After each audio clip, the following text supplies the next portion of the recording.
ich bin Caro von Andorra und ich möchte euch heute meinen Favoriten aus der Andorra Taschenkollektion vorstellen. Heute zeige ich euch den Kühlkorb im rot-weiß gepunkteten Design, auf den selbst Rotkäppchen neidisch wäre. Mit ihm könnt ihr einkaufen gehen oder zum Picknick. Denn durch die Isolierung bleiben Snacks und Getränke lange frisch und gekühlt. Ich zeige euch erstmal, wie ihr ihn schnell und easy aufbaut.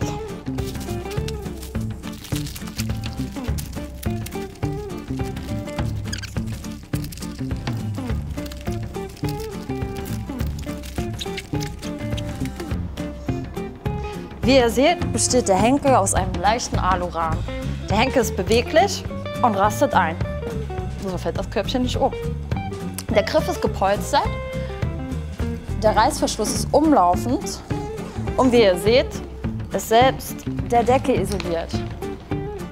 Der Boden ist gummiert und robust, schmutzabweisend, abwaschbar und wasserdicht.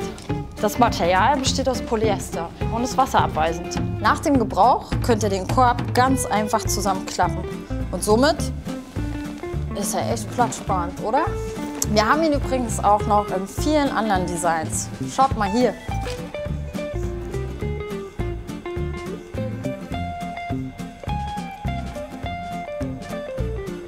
Also, wir sehen uns bei andorra.de.